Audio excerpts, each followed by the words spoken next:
Hi friends, எல்லோரும் எப்படி இருக்கீங்க? நல்லா இருப்பீங்கன்னு நினைக்கிறேன். நான் ரொம்பவே ஹாப்பியாக இருக்கேங்க. காரணம் என்னென்னா, இந்த சின்ன குட்டிக்கு பிறந்த நாளுங்க. எல்லாரும் விஷ் பண்ணிடுங்க. காலையில் பாவம் 5 மணிக்கெலாம் தட்டி எழுப்பிட்டேங்க. ஏன் அப்படின்னா, அப்போ தான் கோயில் கூட்டு போக முடியும், ஹோட்டல் கூட்டு போக முடியும், அவனுக்கு பிடிச்சதெல்லாம் வாங்கி தர முடியும்ன்ட்டு. ட்ரெஸ் எப்படி இருக்குன்னு சொல்லுங்கள். கிளைமேக்ஸில் எடுத்தேங்க. இவ்வளோ அழகாக செட் ஆகும் நான் நினச்சி பார்க்கல. உண்மையாகவே சூப்பராக இருந்துச்சுங்க.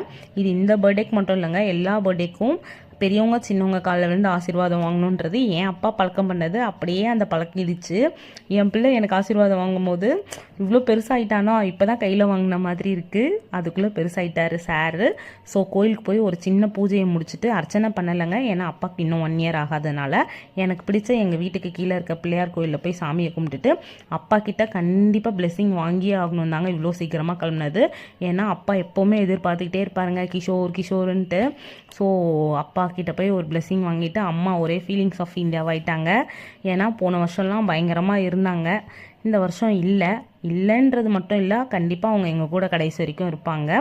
அது மட்டும் இல்லைங்க, அப்புறம் இவங்களை ஹோட்டல் கூட்டிகிட்டு போயிட்டு அவங்களுக்கு பிடிச்ச பூரியே வாங்கி கொடுத்தாச்சு. வேறு என்னங்க நெக்ஸ்ட்டு ஸ்கூலுக்கு கிளப்புறதுக்கு தாங்க இவ்வளோ ஃபாஸ்ட்டாக எவ்வளோ சீக்கிரமாக இவனோட பர்த்டே கொஞ்சமாக செலிப்ரேட் பண்ண முடியுமோ பண்ணிவிட்டு. ஏன்னா ஸ்கூலில் போய் சாக்லேட் கொடுக்குறது தானே இந்த வயசில் நமக்கு பிடிக்கும். அடுத்து என்ன, ஈவினிங் வந்ததுக்கப்புறம் அவனை பார்த்துக்கலாம். வெளியில் கூப்பிட்டு போங்க மம்மின்னு சொல்லியிருக்காரு. வெளில கூட்டிகிட்டு போயிடுவோம்.